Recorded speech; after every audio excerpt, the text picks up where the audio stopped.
And I beheld another beast coming up out of the earth, and he had two horns like a lamb, and he spake as a dragon.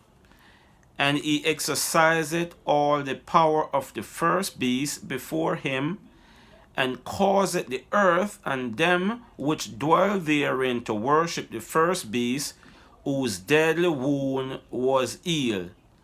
And he doeth great wonders, so that he maketh fire come down from heaven on the earth in the sight of men.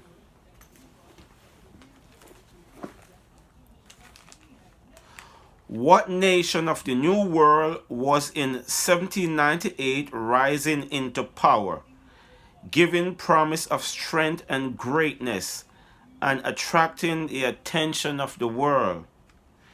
The application of the symbol admits of no question.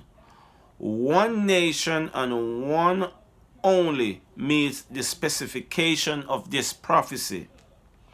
It points unmistakably to the United States of America.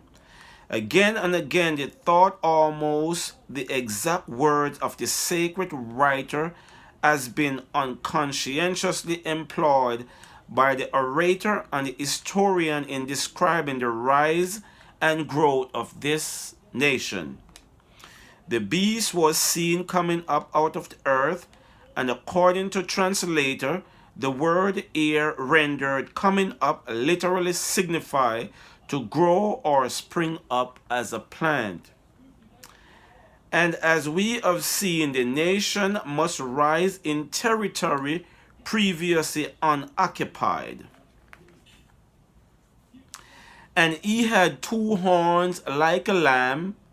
The lamb-like horns indicate youth, innocence, and gentleness, fitly representing the character of the United States.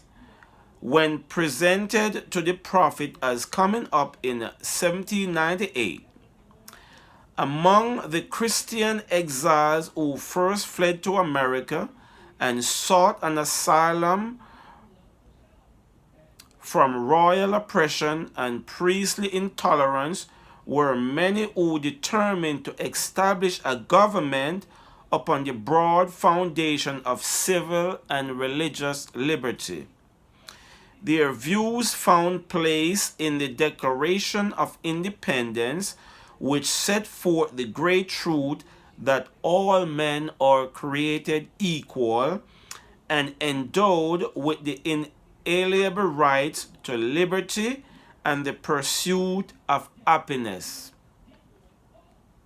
And the Constitution guarantees to the people the right of self-government, providing that representative elected by a popular vote shall enact and administer the law.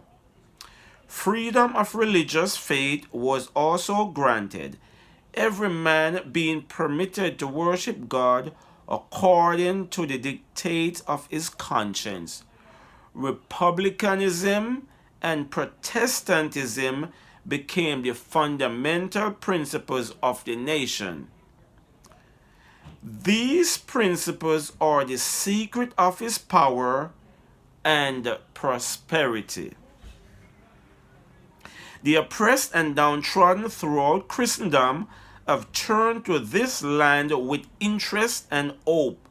Millions have sought its shores, and the United States has risen to a place among the most powerful nations of the earth.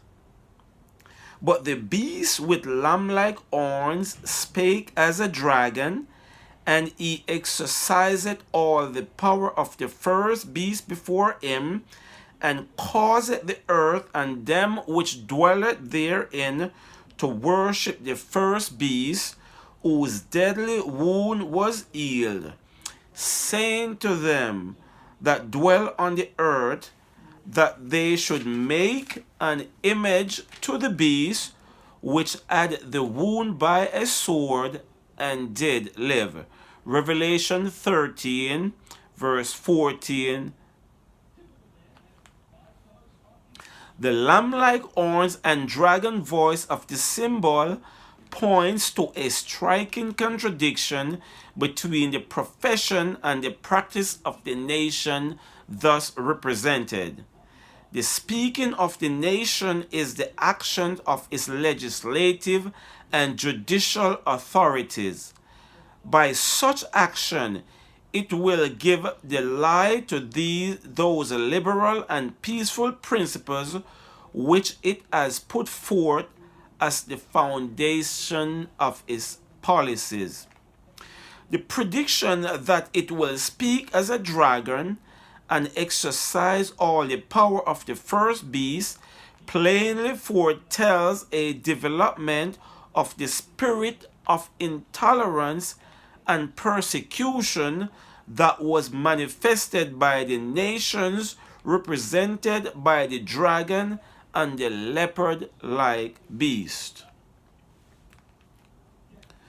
Such action would be directly contrary to the principles of this government, to the genius of its free constitution, to the direct and solemn avowals of the Declaration of Independence, and to the Constitution.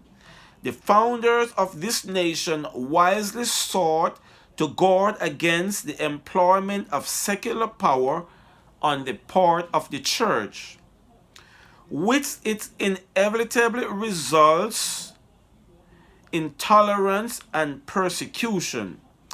The Constitution provides that Congress shall make no law respecting an establishment of religion or prohibiting the free exercise thereof, and that no religious test shall ever be required as a qualification to any office of public trust under the United States.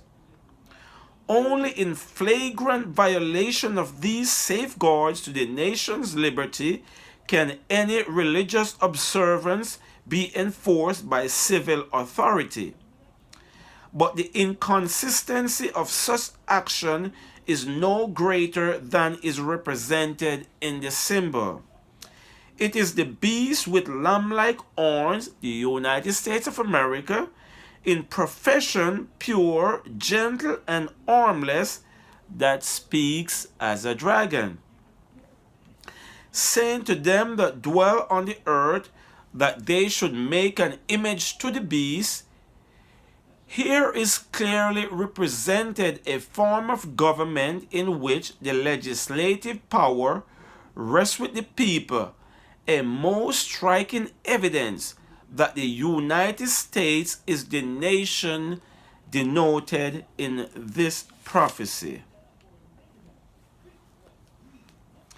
In order for the United States to form an image of the beast, the religious power must so control the civil government that the authority of the state will also be employed by the church to accomplish her ends. Look, for example, at the Supreme Court now. Most of the judges, these judges are Roman Catholic, and they are the one that decides between the major cases in the United States. Whatever they decide is the laws.